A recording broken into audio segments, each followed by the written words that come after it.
ಇದರಲ್ಲಿ ವಿಷಯ ಏನಂದ್ರೆ ಹುಡುಗ ಗೆದ್ದು ಹುಡುಗಿ ಕೈಲಿ ಉಂಗುರ ತೊಡಸ್ಕೊಳ್ಳೋ ನೆಪದಲ್ಲಿ ಕೈ ಹಿಡ್ಕೋಬೇಕು. ನಂತರ ಹುಡುಗ ಹುಡುಗಿಗೆ ಕಾಲುಂಗುರ ತೊಡಸ್ಬೇಕು. ಅಮ್ಮ ಅರ್ಥ ಆಯ್ತಲ್ವಾ ಅಮ್ಮ? ಏನಪ್ಪ ಇದನ್ನ ಆಕೆಗೆ ತೋಡ್ಸು. ಚೆನ್ನಾಗಿದೆ ಚೆನ್ನಾಗಿದೆ.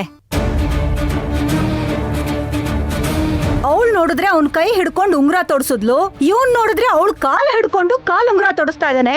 ಆಮೇಲೆ ಅವಳು ಕಾಲಂಗ್ ನಮಸ್ಕಾರ ಮಾಡಿಸ್ತಾರೋ ಏನೋ.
ನಿಮ್ಮನ್ನ ಯಾವಾಗ್ಲೂ ನಾನು ಗೆಲ್ಬೇಕು ಅನ್ಕೊಂಡಿಲ್ಲ, ನಿಮ್ ಮನ್ಸನ್ನ ಗೆಲ್ಬೇಕು ಅನ್ಕೋತಿದ್ದೀನಿ.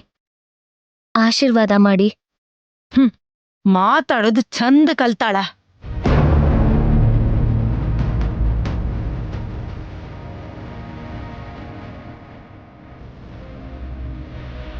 ಅಕ್ಷತೆ ಹಾಕು.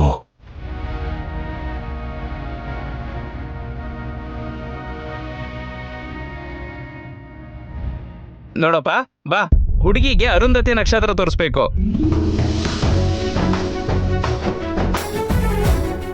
ನಮ್ ಗೋವಿಂದ ಆಕಿಗೆ ಅರುಂಧತಿ ನಕ್ಷತ್ರ ತೋರ್ಸೋದಲ್ಲ, ನಾಳೆಯಿಂದ ನಮ್ಗ ತೋರಿಸ್ತಾರ ಎಲ್ಲಾ ನಕ್ಷತ್ರನ.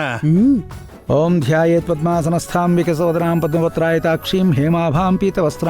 ಅಯ್ಯ ಅಲ್ಲಿ ನೋಡು, ಅಲ್ಲೇ ಅರುಂಧತಿ ನಕ್ಷತ್ರ ಕಾಣಿಸ್ತಿದೆ. ಪುರೋಹಿತ್ರೆ, ಬೆಳಗ್ಗೆ ಹೊತ್ತು ಎಲ್ಲಿ ಕಾಣಿಸುತ್ತೆ ನಕ್ಷತ್ರ? ಇದು ಶಾಸ್ತ್ರನಪ್ಪ. ಏನಪ್ಪ ನೀವ್ ಹೇಳ್ದಂಗ್ ನಾವ್ ಮಾಡ್ಬೇಕು. ಗೋವಿಂದು ಅಲ್ಲಿ ನಕ್ಷತ್ರ ಇದೆಯಂತೆ ತೋರ್ಸು. ಸರಿ ಅಣ್ಣ.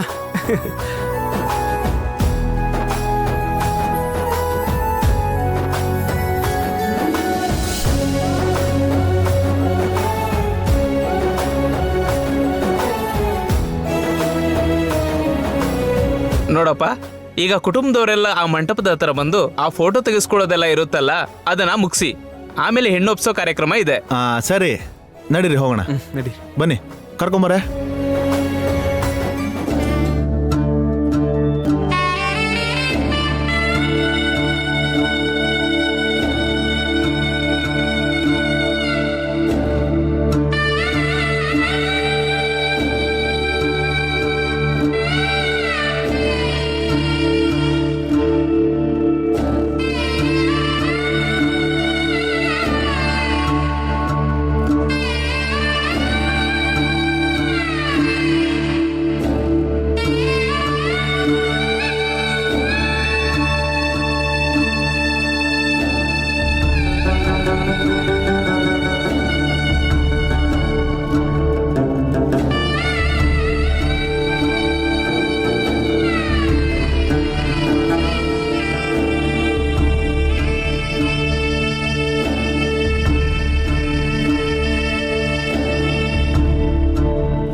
ಶಾಂತಕ್ಕ ಆರ್ತಿ ತಗೊಂಬನ್ನಿ.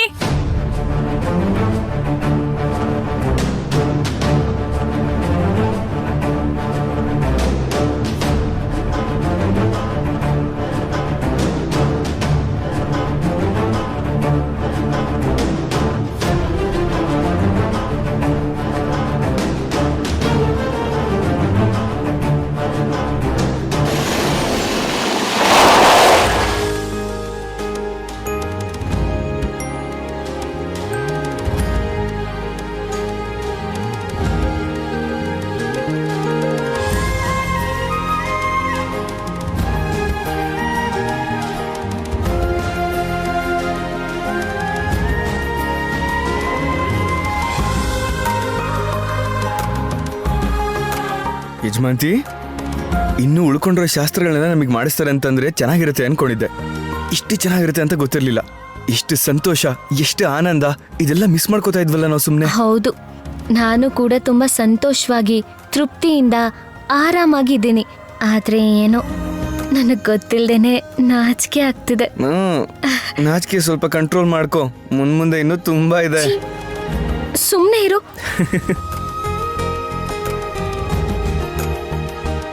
ಕನಕ, ಸೊಸೆನ್ ಬರ್ಮಾಡ್ಕೋ ಹೋಗು.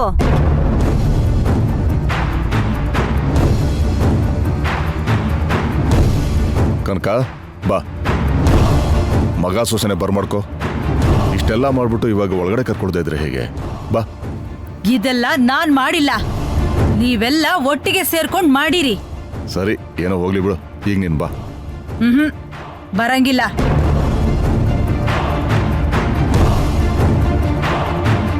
ಕನಕ, ನಮ್ ಮನೆಗೆ ಸೊಸೆ ಬರ್ತಿದ್ದಾಳೆ ಅಂತಂದ್ರೆ ಅವಳು ನಮಗಿಷ್ಟ ಆದ್ರೂ ಅಷ್ಟೇ, ಬಿಟ್ರು ಅಷ್ಟೇ. ಅವಳು ನಮ್ಗೆ ಲಕ್ಷ್ಮೀ ದೇವಿಗ್ ಸಮ. ಲಕ್ಷ್ಮಿಗೆ ವಿರೋಧ ಮಾಡಬಾರ್ದು. ಬಾ, ಆರತಿ ಮಾಡೋಣ. ಇಲ್ಲ ಅರಣಕ್ಕ, ನಾ ಬರಂಗಿಲ್ಲ.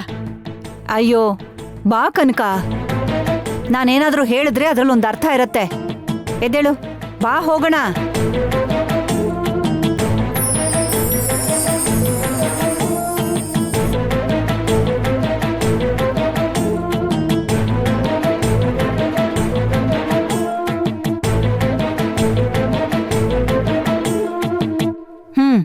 ಆರ್ತಿ ತಗೋ. ನಿನ್ ಕೈಯಾರೇನೆ ಮಾಡ್ಬೇಕು, ಮಾಡು.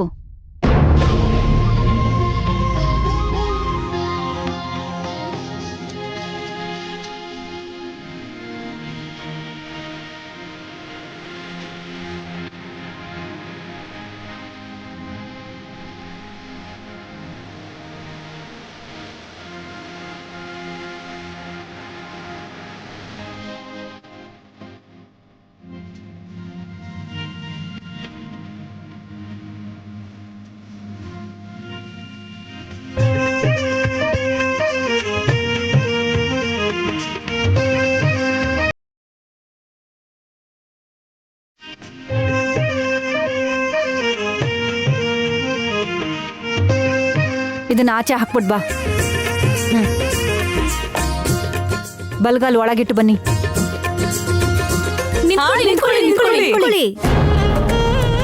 ಇದೇನಿದು?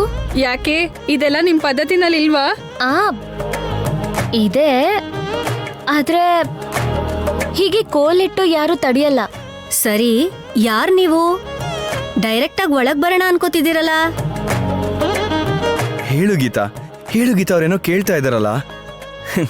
ನೋಡು, ರೋಡಲ್ಲಿ ಹೋಗ್ತಾ ಇರೋ ಗಾಡಿಗೆ ಟೋಲ್ ಗೇಟ್ ಹಾಕಿ ನಿಲ್ಲಿಸ್ತಾರಲ್ಲ, ಹಾಗೆ ಇವ್ರು ನಮ್ಮ ಪ್ರಯಾಣಕ್ಕೆ ಈ ಅರ್ಶನದ ಒನ್ಕೆ ಹಾಕಿ ನಿಲ್ಸಿದ್ದಾರೆ. ಹೇಳಮ್ಮಿ. ನಾವ್ ಯಾರು ಗೊತ್ತಿಲ್ದೇನೆ ಆರ್ತಿ ಎತ್ತಿದ್ರಾ? ಆರ್ತಿ ಮಾಡಿದ್ವಿ, ಆದ್ರೆ ನೀವ್ ಯಾರು ಅಂತ ಮರ್ತ್ಬಿಟ್ವಿ. ಯಾರು ಅಂತ ಹೇಳಿ?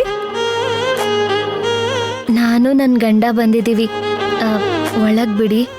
ನಾನು ನನ್ ಗಂಡ ಅಂದ್ರೆ? ಓ, ಹೇಳು ಗೀತಾ, ಇಲ್ಲಾಂದ್ರೆ ಇವ್ರು ಬಿಡಲ್ಲ ಅನ್ಸುತ್ತೆ. ಅಪ್ಪ, ತಿವಿತಾ ಇದೆಯಲ್ಲ ನೀನು ಸುಮ್ನೆ. ಹೇಳು.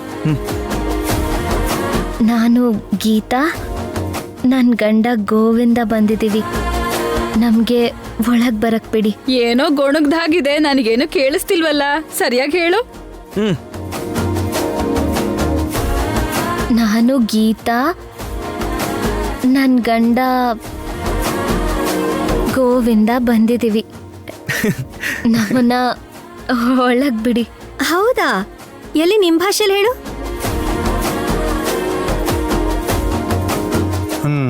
ನೋಡಿದ್ಯಾ ಇಷ್ಟು ಸಾಲದು ಅಂತ ಇದು ಬೇರೆ.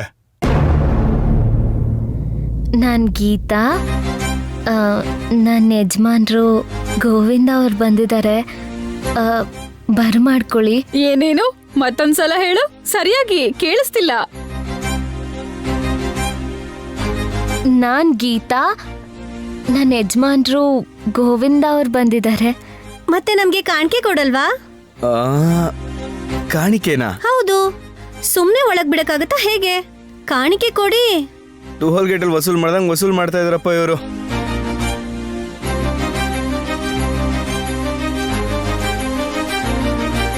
ಏಯ್ ಕೊಡ. ಕೊಡ್ತಾ ಇದೀನಿ ಇರು ಅಪ್ಪ. ತಗೋ. ಏನು ಚಿಲ್ಡ್ರನಾ? ಏನ್ 100 ರೂಪಾಯಿ ಚಿಲ್ಡ್ರೇನಾ? ಇದು ಒಬ್ರಿಗೆ ಸರಿ ಹೋಗತ್ತೆ, ಮತ್ತೆ ಮಿಕ್ಕದವ್ರಿಗೆ? ಏನಮ್ಮ ಇದು?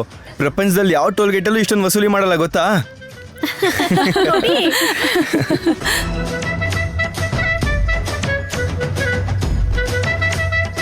ಏನ್ ಇಷ್ಟೇನಾ? ಆ ಇರದೇ ಇಷ್ಟು? ಸರಿ ಬಿಡು, ಮುಂದೆ ಶಾಸ್ತ್ರ ಇದೆ ಅಲ್ಲ, ಅಲ್ಲೆಲ್ಲ ವಸೂಲಿ ಮಾಡ್ತೀವಿ. ಬಾ, ಏನ್ ಇನ್ನೂ ವಸೂಲಿ ಮಾಡೋದಿದ್ಯಾ ನಿಮ್ದು? ನಿಮ್ ಕಲೆಕ್ಷನ್ ಚೆನ್ನಾಗೇ ಇದೆಯಲ್ಲ. ಏನ್ರಮ್ಮ ಈಗ್ಲಾದ್ರೂ ಒಳಗಡೆ ಬರ್ಬೋದಾ? ನೀನಿರಪ್ಪ ನಟರಾಜ, ನಿನ್ ದೊಡ್ಡ ಮಗನ್ ಮದ್ವೆಗೆ ಇದೆಲ್ಲ ಮಾಡದೇ ಇರೋದಕ್ಕೆ ನೀನು ಮರ್ತೋಗಿದ್ಯಾ ಅನ್ಸತ್ತೆ. ಬಹುಶಃ ನಿನ್ ಮದ್ವೆನಲ್ಲಿ ನೋಡಿರ್ತೀಯ ಅನ್ಸತ್ತೆ ಈ ಶಾಸ್ತ್ರನೆಲ್ಲ. ಅಮ್ಮ, ನೀನ್ ಹೋಗಿ ಸೇರ್ ತಗೊಂಬಾ.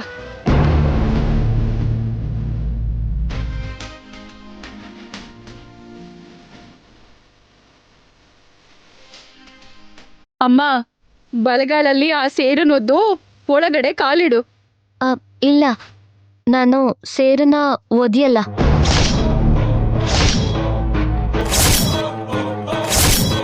ಯಾಕಮ್ಮ, ಅದು ನಮ್ಮ ಸಂಪ್ರದಾಯ. ಕಾಲಲ್ಲಿ ಒದ್ಬಿಟ್ಟು ಹೋಗು. ಇಲ್ಲ ಮಾವ, ಅದು ನಮ್ಮ ಆಚಾರದಲ್ಲಿಲ್ಲ. ಅದನ್ನ ನಾನು ಮಾಡಲ್ಲ. ನೋಡ್ದೇನ್ ಆಕಿನ? ಈಕಿ ಶಾಸ್ತ್ರಗಳಂತಂದು ನಮ್ಮ ಮನ್ಯಾಗ ಮಾಡಕತ್ತಾಳ. ಸೊಸಿ ಮನಿಗ್ ಬರ್ತಾಳಂತಂದ್ರ ಆಕಿ ಕಾಲಿಟ್ಟಾಗಿಂದ ಈ ಮನಿಯಾಗ ಲಕ್ಷ್ಮೀದೇವಿ ಹಂಗ ಬರ್ತಾಳ ಅನ್ನೋ ನಂಬಿಕೆಯಾಗ ಸೇರ್ನ ಕಾಲಿಂದ ಒದ್ಸಿ ಒಳಗ್ ಕರ್ಕೊಂಡ್ ಬರ್ತಾರ. ಈಕಿಗೆ ನಮ್ ಮನಿ ಉದ್ಧಾರ ಆಗೋದು ಇಷ್ಟ ಇಲ್ಲ ಅನ್ನಿಸ್ತದ. ಅಯ್ಯೋ ಅತ್ತೆ, ಏನಮ್ಮ ಇಲ್ಲಿಗ್ ಬಂದ್ಮೇಲೂ ನಿನ್ ಸಂಪ್ರದಾಯನೇ ಮುಂದುವರಿಸ್ತಿದ್ಯಲ್ಲ? ಅಲ್ಲ, ನಾವ್ ನಿಮ್ಗೆ ಮುಂಚೆನೆ ಹೇಳಿದ್ವಿ ತಾನೆ ಎಲ್ಲ ನಮ್ಮ ಇಷ್ಟದ ಪ್ರಕಾರ ನಡಿಬೇಕು ಅಂತ. ಅದನ್ನೆಲ್ಲ ಬಿಟ್ಟು ನಿಮ್ ಇಷ್ಟದ ಪ್ರಕಾರನೇ ಮಾಡಿದ್ರಿ. ಈಗ ನೀನು ನಮ್ಮನೆ ಕಾಲಿಡ್ತಿದ್ಯಾ. ಈ ಮನೆ ಸೊಸೆ ನೀನು. ಇನ್ಮೇಲಾದ್ರೂ ನಮ್ಮ ಇಷ್ಟದ ಪ್ರಕಾರ ನಡ್ಕೋ. ಅದ್ ಹಾಗಲ್ಲ ಅತ್ತೆ, ಇದು ತಪ್ಪು. ನಾನ್ ಮಾಡಲ್ಲ. ನಮ್ಮ ಆಚಾರದಾಗ ತಪ್ಪು ಕಂಡು ಹಿಡಿತಿದೀನಿ. ನಾನು ಈ ಸೇರ್ನ ಒತ್ಕೊಂಡ್ ಬರ್ದೇ ಇರೋದಕ್ಕೆ ನನ್ ಕಾರಣಗಳು ನಂಗಿವೆ. ಯಾಕಮ್ಮ ಈ ಚಿಕ್ಕ ವಿಷಯಕ್ಕೆಲ್ಲ ಯಾಕಮ್ಮ ಹಠ ಮಾಡ್ತಿದ್ಯಾ? ಒಳಗಡೆ ಹೋಗು, ಸಂತೋಷವಾಗಿ ಒಳಗೆ ಕಾಲಿಡು. ನಾನ್ ಕಾಲಿಡ್ತೀನಿ ಮಾವ, ಆದ್ರೆ ಸೇರ್ನ ಮಾತ್ರ ಒದಿಯಲ್ಲ.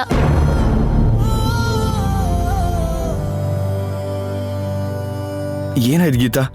ಯಾಕೆ ಒದಿಯಲ್ಲ? ಕಳ್ಸೋಣ, ಬೇಕಾದ್ರೆ ಮೆತ್ತಗೆ ಓದಿ. ನಾವು ಮೊದಲು ಒಳಗಡೆ ಹೋಗೋಣಂತೆ. ಇಲ್ಲ, ಸೇರಂದ್ರೆ ಲಕ್ಷ್ಮೀ ದೇವಿ. ಲಕ್ಷ್ಮೀ ದೇವಿನ ನನ್ ಕಾಲಿಂದ ಒದ್ದು ಒಳಗ್ ಕಾಲಿಡೋದು ಅಂದ್ರೇನು?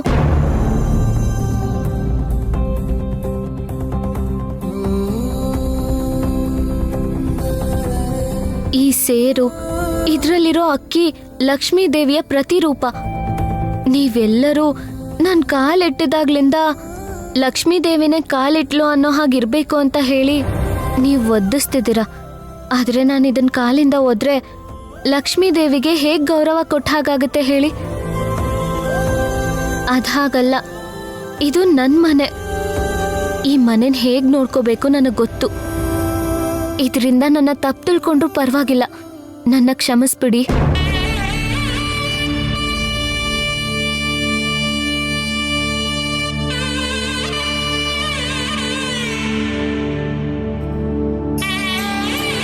ಒಳಗ್ ಬರ್ಬೋದಾ?